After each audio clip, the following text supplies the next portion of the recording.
कि टेररिज्म किसी को मदद नहीं करेगी।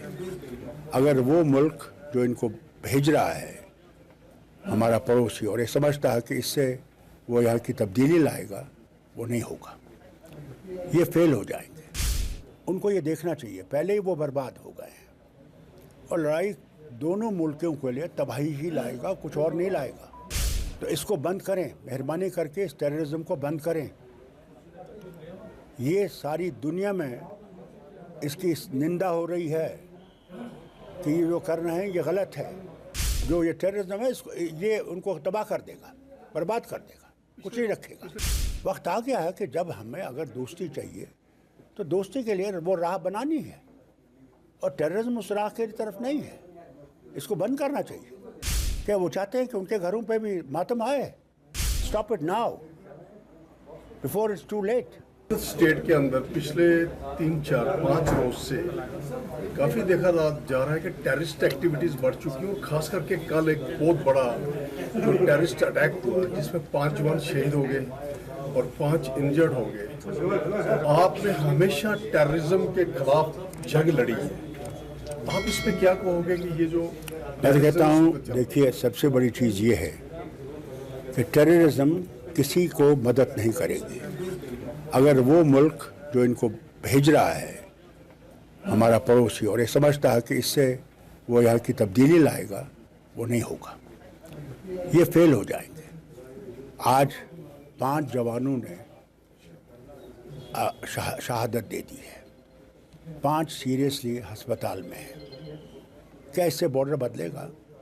क्या इससे, बल्कि इससे तो मुझे डर ये है कि कहीं हमारे लोगों का वो लावा इतना बढ़ जाए कि हम लोगों को लड़ाई पे आने पड़ा। उनको ये देखना चाहिए पहले ही वो बर्बाद हो गए हैं और लड़ाई दोनों मुल्कों के लिए तबाही ही लाएगा, कुछ और नहीं लाएगा।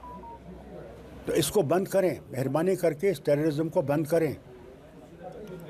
ये सारी दुनिया में इसकी निंदा हो रही है कि ये जो कर रहे हैं ये गलत है और कोई भी मुल्क आज दुनिया में इसको कबूल करने के लिए तैयार नहीं है। सब इसके खिलाफ है और जो ये कर रहे हैं उसे क्या हो क्या रहा है, इनको मिलेगा क्या? क्या मिलेगा? उन जवानों के घरों में मातम होगा आज और वो कह रहे होंगे कि आप क्यों बैठे हो और कुछ कर नहीं रहे हो। ये उनको देखना चाहिए। अगर वो चाहते हैं कि इस हद तक जाए तो फिर उनको तैयार रहना चाहिए कि फिर वो रुकेगा नहीं। जो ये टेररिज्म है इसको ये उनको तबाह कर देगा, बर्बाद कर देगा, कुछ नहीं रखेगा। पिछले दिनों पीएम पाकिस्तान का ये शरीफ साहब ये बोल रहा था कि ठीक है भाई, उसकी काबीना के कुछ लोग कि हमें एक बातचीत का रास्ता जो है वो बातचीत का रास्ता करना चाहिए, लेकिन बातचीत का रास्ता तब होगा जब ये बंद होगा। तब तक कैसे बातचीत होगी? हम तो चाहते हैं कि बातचीत हो, मगर बातचीत दोनों चीज़ें इकट्ठे नहीं चल सकती। वक्त आ गया है कि जब हमें अगर दोस्ती चाहिए तो दोस्ती के लिए वो राह बनानी है और टेररिज्म उस राह की तरफ नहीं है। इसको बंद करना चाहिए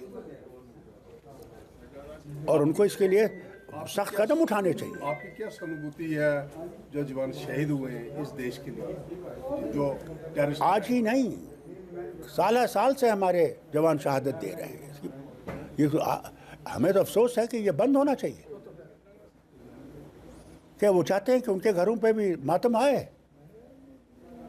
तो क्या डॉक्टर साहब इसमें सोचा है कि ये टेररिज्म बार बार आपने भी नेशनल इंटरनेशनल लेवल पे जाके कहा है पाकिस्तान को, और हिंदुस्तान के जितने प्राइम मिनिस्टर रुके हैं, चाहे वो मनमोहन सिंह जी थे, चाहे वाजपेयी साहब थे, चाहे नरेंद्र मोदी हैं, कि भाई हमें आपसे बात नहीं करनी है, आप टेररिज्म को पहले बंद करो। सर्जिकल स्ट्राइक्स भी हुई है तो अभी भी वो कर रहा है, तो क्या मुझे समझ नहीं आती कि एक्शन लेना पड़ेगा? नहीं, मुझे समझ नहीं आती कि उनकी सोच क्या है। मुझे समझ नहीं आती उनकी सोच क्या है। अफसोस इस बात का है। This is not way forward, this is way backward.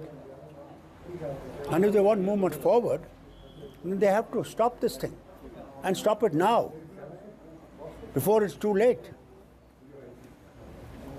तो क्या इसका कुछ जिस तरीके से अगर ऐसा ही I think the pressures of the world have to increase.